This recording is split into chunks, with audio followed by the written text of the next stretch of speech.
Hello everyone and welcome to another episode of All the Mods 6. How are you guys doing today? How's life? I broke something. It's just a leaf and we put it back. Today for me is a very special day because today is the day that I did manage to upload the final episode of sevtech. The final boss was not the best and he was quite a disappointment, so I have a little bit of fight left in me. And what that basically means is that I really want to pick up a fight. But you should not fight without any reason. You should have a valid reason. And I thought there's no more valid reason than making Powah. With Powah, there is a final tier of Reactor from Powah which is going to unfortunately require nether stars. So we need to go to the nether. I enchanted a few more books and I did manage to get looting too. Let's hope we will get skulls. I'm not very worried about wither skeletons because they're everywhere and one of them did drop a skull, but I'm slightly worried about blaze rods because we need a lot of blaze rods. Oh, we got 3.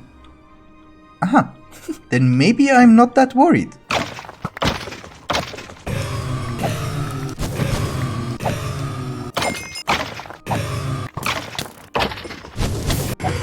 I was thinking maybe we should do a small calculation as to how much resources we're going to need. So we're going to need the Nitro crystal, right? Each time that we use a nether star and a block of blazing crystal, which is essentially a block of blaze, we're going to get 16 of them. We need 72 for the reactor, so that's 4 times the recipe? 5?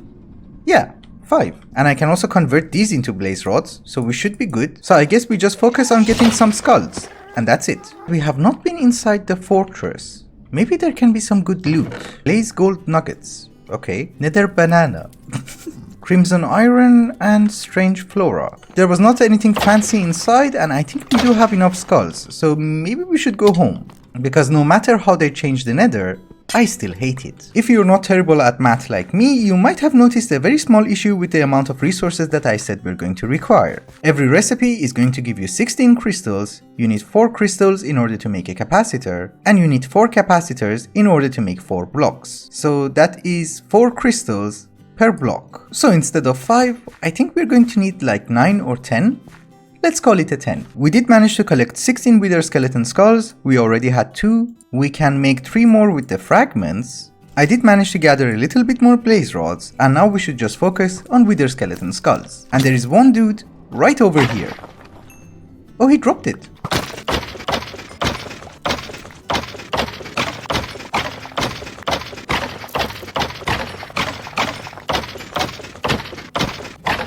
Oh, you do get rats from garbage. That's really good. And also the trip went very well. I did manage to get 54 wither skeleton skulls and a lot more goodies. And some soul sand in the backpack. Oh, this is called medium backpack. Oh, there is a bigger one. Ew, I did not know that. Since we are going to fight the wither several times, I was hoping that we start getting some potions from Botania. Hello. I don't know which potions we can make. We cannot make regeneration, but at least we can make strength. We just need to remove the augment, because I kind of need mana. So 1 rune of mana, 1 block of mana steel, and 1 botanical brewery. And I think for the moment, we just use this mana spreader. So again, for those of you who don't know, there is a botanical brewery which requires mana in order to operate, and you need to make flasks. We just need a little bit of alf glass. Alf glass goes on top, 1 potato, 1 nether wart, and 1 glistering melon. It will consume a little bit of mana and it should give us a flask of instant health. Yes, we have it. And it has 6 uses. I also made strength and night vision. Because I think what we're going to do is that we're going to try and fight the withers in a cave. There's also something called Aldemodium apple. Maybe we take it. I also wanted to make an Antidote Charm, but unfortunately it's going to require crystallized amber, which is something that we don't have. Seriously hope that we do not have a mod in this mod pack which makes the wither like super strong. We will know soon enough. We take the night vision and strength. And I guess we wait. Yes. That was not supposed to happen. Come back. The whole reason that I wanted to do this in a cave was that I can kill him. Okay, we have him and he drops more heads and also the star. Okay, good. Yeah, I think we should find a deeper hole. Here is good. I got an advancement. How did I get this? Oh, I got a netherite shovel. Nice. So I think the second one, we'll just face him down here. But you guys get the gist. I have to do this like, I don't know, 10 times. We don't have much health. That's not very good. This time I think I barely survived.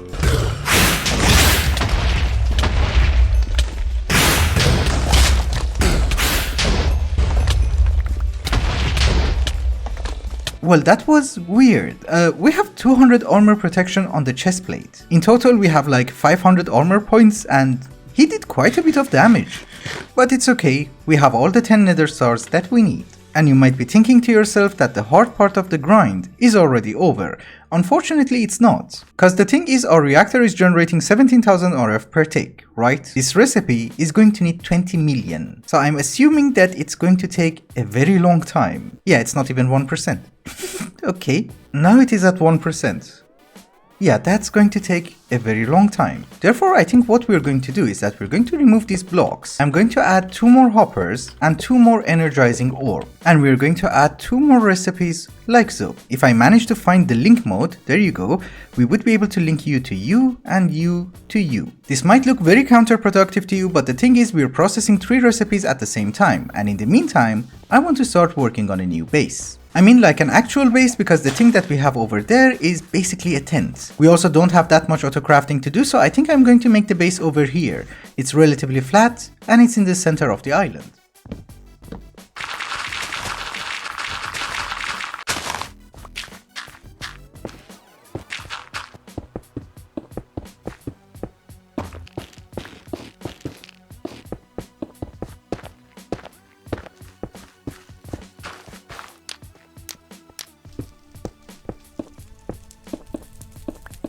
The first thing that you should remember is that I'm not a builder, so this place is not going to look super amazing, it's just basically this. The second point is that we're not going to make the entire base today, this is basically just the rough shape. We need to add a lot more details. And the third point is that I did notice that I made some mistakes. This lamp should have been here, the hole for the ME controller should have been here in the center, and this one should be moved here. So let me do that. Oh, and by the way, it has been almost 1 hour that I've been working on the base, and these guys are at 56%. Okay, I never said it's a brilliant idea, it just said it's an idea. I just wanted to give you a bit of a progress update. You might notice that I did not make the base over there, instead I decided to make it over there, and we're going to have a bridge which is going to connect the base to the main island. This is not going to be that bridge, I just wanted to use cobblestone temporarily, then I saw this recipe and I was like, yeah, why not? It's better than cobblestone. You might also notice that we have access to rat burgers. Don't ask where the meat comes from, but it's yummy. And that's because we have a lot of rats. Did you dig your way out? Or did you take the dirt? I have found remains. Okay, my rats are over there. Anyway, I just wanted to say that a pile of garbage actually gives you a decent number of rats. So it's very useful. I also made an engineer's workbench and a garden cloche in order to get wheat so that we can make the burgers. And in the meantime that I was working on the base and gathering some resources, mainly Certus quartz because we are not getting it from the mining dimension, we have 96 of the Nitro crystal. And this is the final batch that we're going to need. I also noticed that the conduits from Powah are not very good. So I'm using an ultimate universal cable. It's not super amazing, but it's slightly better. And of course, whenever we get the first reactor, we're going to start moving to the next base, which has already been infested apparently. The reactor is going to go over here, we're going to have another one later on over here, and we should start trying to automate Powah. It's finally done, and we have the final batch of the Nitro crystals. I think each batch took like 2 hours, so it's been 6 hours that I've been trying to make a reactor. But we're done. Oh, and by the way, I did notice it's not the conduits, it's the rod, because the rod that we're using only transfers 120 RF per tick, which is nothing. I will have 36, right? Yes. I really don't know how much RF this guy is going to generate, so I'm pretty excited. We should remove these: coal, redstone, ice, and fuel. How much are you making? 116,000. Wow. Now that we have a reactor at our new base, what do we need? Quantum entangloporters. We're going to take power from the reactor, and we're going to use the other one to power our applied energistic system. Energy cells, the drive, and the storage disks, the terminal, and the flower pot. You go inside. And I think the first thing that we have to do in our new base is to try and automate the energizing orb from Powah, because I hate crafting these things manually. There are some recipes in Powah that we have to use the energizing orb. The way that it works is that you just right click the items that you want inside, and it should start working.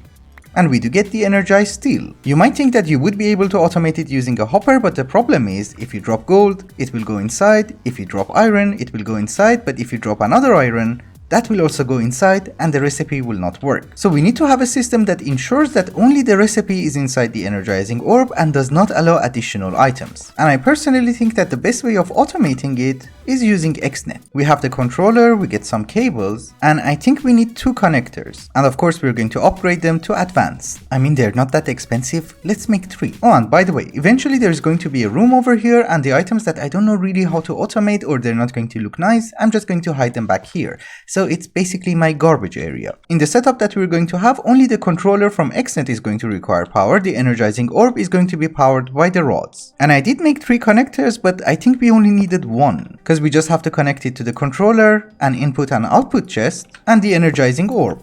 And that's it. So I think this is how it's going to work. Channel 1 will be for items. We're going to extract gold from the chest and input it inside the Energizing Orb. And then we have an option here which says maximum amount in the destination inventory, and that will be 1. For making the energized steel, I cannot extract iron on the same channel, because here we have a maximum amount of 1. So if I put iron, it will not insert it. And if I change this to 2, then it can put 2 gold inside, and that's not what we want. So what I'm going to do is that I'm going to make a second channel, and that will be for iron. And in theory, you should work. If I put iron and gold inside, will you work? Yes. And it's doing it again. Very good. And then we're going to need another channel in order to extract the energized steel and put it back inside the chest. And just for testing, we're going to give it 16 iron and 16 gold and see what happens. It's actually working really good. It's extracting iron and gold from the chest, it makes the steel, puts it back inside the chest. And later on, when we want to autocraft it using applied energistics, we just need an interface down here. And that's it. So the idea works, but unfortunately you're going to need at least 6 of the energizing orbs. Because for instance, if we want to autocraft energized steel and nitro crystal at the same time, the system is going to get confused. We might get like 1 gold and a block of redstone, which is not a valid recipe. So we need to start making independent versions. I did name this connector Nitro, and we can find it here, right? Yes, this one is Nitro. And configuring the nitro crystal was a nightmare, but I think now it should work. Yes. Okay, it has been a while later and I did manage to upgrade the rods and program the XNet controller, which is an absolute mess, so this is why we're going to test it. I'm going to give it a lot of items. If these 4 orbs get activated, that means I have done everything correctly. We shall see. Oh, they did.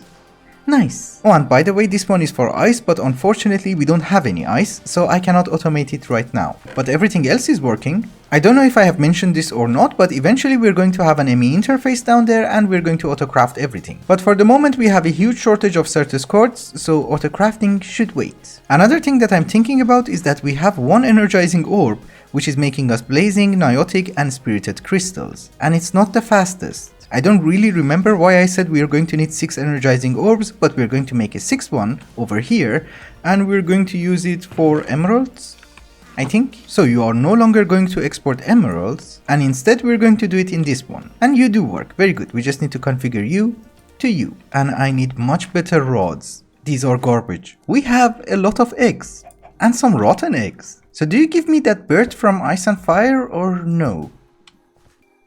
Oh, you do? Are you friendly? He ran away. Okay. There's 2 of them. Anyhow, I was thinking maybe we should start getting into mystical agriculture and try to get Certus quartz that way, because there is a seed for it, and since we have access to garden cloches, it's going to be relatively fast. The only problem that I have is that it seems that mystical agriculture has gone through an update and crafting the seeds is a lot more difficult. We need carpets. We do not have any wool, so we should start finding a sheep. We have found some sheep. We're going to take your wool and we're going to take you home. There's actually a bunch of them over here. We just take the wool and we go home. So we're going to need 1 fusion altar and then we need 8 pedestals. Okay, we can afford 6. Eat some grass. And there you go, we have 8 of them. So the question is, how far should the pedestals be? Oh, okay, that's really neat. It will show you where you should put them. So Certus quartz is tier 3. The recipe for an infusion crystal has not changed, that is good, and the recipe for upgrading the essence has also not changed. Oh, wait a minute, this didn't consume any durability. Oh, it did, okay. It seems that in the new mystical agriculture we need to make a prosperity seed, put it in the central block, put the essence, and then put the material. So will you work? No. Or maybe it does work and I just put everything in the wrong pedestal? No. Do you need a lever? Yes. Okay. I was running out of ideas. I'm happy it worked. And this is Certus Quartz Seed. Another thing that I have noticed is that apparently we have to make a farmland and then upgrade it using an essence, and then we can plant the seed. I'm not exactly sure, but let us try this. We put the seed, we put the farmland. Do you work? It does not seem to grow. Do you grow on dirt? No. Oh, it does grow. It's just incredibly slow. In this mod pack there is something called a botany pot, which apparently is like a bonsai pot. If we put it like this, will you work any faster? Actually, compared to the garden cloche, this seems to be faster. The only problem is, in order to upgrade it, you're going to need terrasteel nuggets and a hopper hock. Another very important thing that I think we should test is that if we get a better farmland, will it grow faster? We are getting a lot of Inferium essence from the quarry, so I'm not too worried about the essence. They have also changed the names. This is Imperium now. And this is Supremium. And this is Supremium Farmland. That was 1 minute and 20 seconds. This is 1 minute and 10 seconds. It's not the best. There is something called a magical soil, and it needs 4 Gaia Spirit ingots and 4 blocks of Insanium and 1 overgrowth seed. Why is this so expensive? Well, at least we know what we should do, and you have also grown, so please follow me. Can you get rid of the mice for me? Maybe. I was hoping that he's going to farm the mice for us, but he's not. It's okay. If we want to get into mystical agriculture, I think the first order of business is to try and get the Master Infusion Stone, which needs a Supremium Gemstone, which is perfectly fine because it's diamond and prosperity shards. I thought we were going to have enough in order to make the Master Infusion Stone, but no, we need more. Well, it's not that we have a bajillion essence, but maybe this is enough? No, we need 1 more. No, we do not need 1 more. We can make the Supremium Gemstone and the Master Infusion Stone. And we're left with 1. We should have enough mana in order to make 1 terrasteel ingot. Yeah, that's plenty. And unfortunately, I need feathers. And just in case you're wondering, we are going to try and make a few runes of air in order to make the hopper hock. That was 2 of them, and here is 2 more. Because we need 2 terrasteel nuggets per pot, so we can make 4. And there you go, 4 hopper hocks. Here is the most expensive flower pot that I have ever crafted. 4 of them. Also, it seems that this was an advancement. Okay, for the moment we're going to use 1 of them for getting Certus Quartz, and the other ones we're going to use in order to get Inferium. And yes, thankfully there is something called Inferium Seed. Don't you worry, we do have some essence, it's just that we don't have Inferium. If you look at the JEI, it will tell you that if you plant Inferium Seed on dirt, you will get only 1 Inferium essence. And it seems that if you plant it on Insanium farmland, you will get 7. That is really good to know. Since we cannot afford Insanium for the moment, we just go with Imperium. You are incredibly slow. At least each 8 essence gives us 12. Maybe it's not the worst. You gave me 2, you gave me 3, and you gave me 3. And if that is the case, then maybe we should put Inferium seeds in a garden cloche, cause that gives you 5. This one says between 1 and 3. In a garden cloche it takes forever to grow, so I'm not picky, we're going to use the pot. Over here it takes like 35 seconds, in the garden cloche I actually waited 1 minute. This is going to take ages to provide us with a significant number of Certus Quartz, but it's okay, we will have more of them eventually. But before finishing today's episode, there is something that I really want to try. We need you. And we're going to set you to patrolling. Okay. In this mod pack you can silk touch spawners and you can upgrade them. This is a spawner for drowned. Will you spawn anything? I'm just wondering if he's going to attack the drowned. That's it. Does it have to be dark? This is a mine shaft and it should be pretty dark. Oh yeah, they do spawn. Okay. So will you attack them? No? Oh yeah, you do. That's actually really good. And they're not fighting back. That's what I wanted to see. It's just that they're not very smart. That is the problem. Basically what I want to know is that can we use them as mob grinders? I think we can because they're even dropping experience. Thank you. You come with me. Yeah, I'm guessing a bucket of lava is not the worst. It even cooks for you. I was thinking that maybe we should spend the rest of our time productively and do something useful at least for the next episode. So I decided to try and automate the production of processors from Applied Energistics. In total we're going to have 7 inscribers. 3 of them are going to be for the circuits, 1 of them is for silicon, and 3 of them are for the processors. I also thought maybe we're going to need a charger in order to make charged Certus quartz so that we can make Fluix crystals, but then I realized there is a seed, so we can remove this one. And for automation, of course I'm using XNet, like the crystals over there. The tricky part about automating the inscribers from Applied Energistics is that the order that you put the items inside really matters. So for instance, in order to make a logic processor, we need the logic circuit on the top. So the logic circuit has to go from the top. Redstone has to go from the sides, and silicon has to go from the bottom. When we were doing the same thing in sevtech, I kind of forgot that whenever you have a connector which is hooked up to a device, if you come to the controller, you can literally choose the side that it's going to interact with the machine. So for instance, this is east, and we're also inserting redstone from the east side. Therefore, it goes in the center. And for the printed silicon, we have it from the bottom. So it also goes over here. And I thought we'd just do one example together. So we're going to export pure Certus quartz, and we're going to use it in order to make the calculation circuit. So we're going to put a filter for U, and if we put some of that in the chest, it should go inside this one. Yes. Since we need to interact with different sides of the machines, I do have different channels. So we're going to take our calculation circuit from another channel, we're going to export it, and then I have another inscriber which is going to make the calculation processor. So we're going to insert it over here, and it has to be done from top. You see? It has gone inside. And of course at the end I'm going to export it from the inscriber and put it back inside the chest. Later on we are going to upgrade this chest into a diamond chest so that it will have bigger storage and hook it up to our Applied Energistics system. I have already set in all the filters, so let us try and give this guy a small test. So we're going to put silicon inside, gold, pure Certus quartz, diamonds, and redstone. Well, so far so good, everything seems to be working. We're getting the processors in the chest and every one of them seems to be getting the correct item. Okay. Very good. Anyway guys, I think it's also a good time to wrap up the episode. Thank you so much for watching, and I hope you enjoyed it. Till the next one, bye bye.